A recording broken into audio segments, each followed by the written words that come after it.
Les dégâts sont assez imposants. On parle certainement de perte en vie humaine, on a eu un bilan qui a été assez lourd, mais on parle aussi de dégâts structurels. Nous avons perdu beaucoup d'infrastructures, on a des ponts qui ont été endommagés, qui sont jusqu'à présent en phase de réparation, 6 mois après. On a aussi beaucoup d'écoles qui ont été justement endommagées et qui ne sont pas encore prêtes à recevoir les élèves. Et justement, on a des bâtiments publics qui eux aussi ont subi des dégâts assez imposants.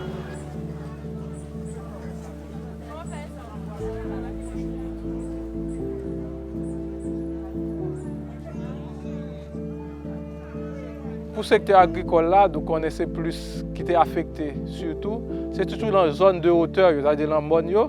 Il y a un pile glissement de terrain, il y a un pile jardin qui est perdu, un pile bête perdu tout. Nous connaissons des monio pas joindre, habitat monio caille monio très touché. Parce que nous connaissons caille rural qui était fait surtout avec des maçonneries en roche, un pile caille ça écrasé. Donc c'est un pile dégâts qui était fait dans le secteur agricole là tout. Après le tremblement de terre, ça va bon pour moi-même parce que moi j'ai un petit cas était au bac. Le premier moment que tu passé, le premier événement que tu passé, il était pour la tête, il est allé avec. Tant vient crasse passer, le tremblement de terre crasé net, il vient pas de gain côté pour me retirer. J'ai 8 petites. Ça me fait pour me vivre son petit qui vert et puis si je m'acheter dans l'arrière dans mes machines au crédit, là me fin vendre mal payé.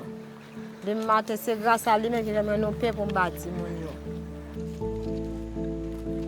Pour le moment qu'on est là, nous sommes en bas, là, nous travaillons là, nous coopérative, nous fonctionnons, nous commençons, nous déplantons pour après le cyclone, nous récolté.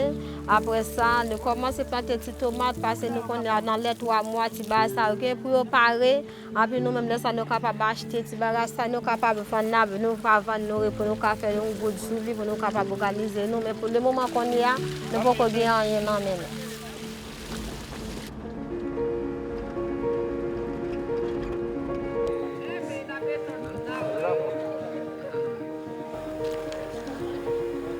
Besoin immédiat, c'est la relance de l'économie, le logement social et soins santé et des besoins et un kit alimentaire qui va permettre à la population de commencer au moins sentir la prélever pendant qu'il y a des appuis sur le plan agricole.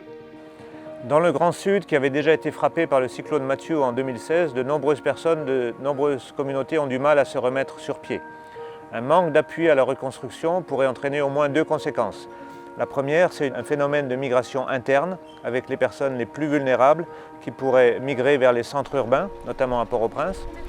Et donc on connaît les problèmes, par exemple, de violence urbaine qu'il y a au niveau de la zone métropolitaine.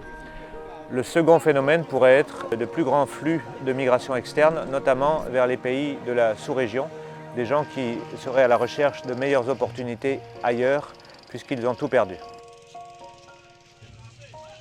6 mois après pratiquement le tremblement de terre, la priorité est vraiment de remettre les gens dans leurs conditions d'habitat et de vie naturelle pour qu'ils puissent justement reprendre et qu'ils puissent favoriser la reconstruction.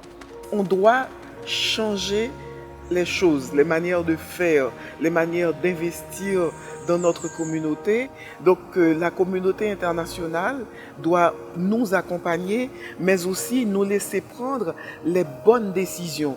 En 2010, il y a eu une forte mobilisation au niveau international, mais les résultats n'ont pas été là. Donc aujourd'hui, il y a une autre manière de faire et nous pensons avoir trouvé cette manière de faire, c'est-à-dire investir pour les populations en reconstruisant, en donnant les moyens aux agriculteurs de refaire leur jardin, d'investir à nouveau dans les récoltes. Donc il y a énormément de choses qui peuvent être faites et les plans sont là aussi. C'est la première fois que l'État a monté une capacité de réaction aussi rapide. Chaque secteur concerné, le secteur agricole a fait plan qui pour relèvement après CIS 14 d'août. C'est dans le cadre de ça, là, je dis à nous là.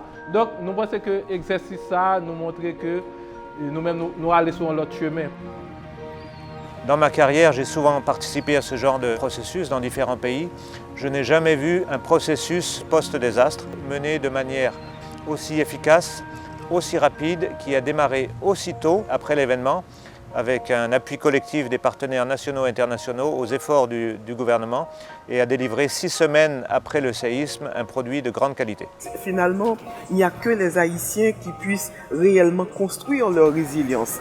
Donc il faut de l'aide, il faut des accompagnements, mais nous sommes les seuls à pouvoir changer véritablement notre vie.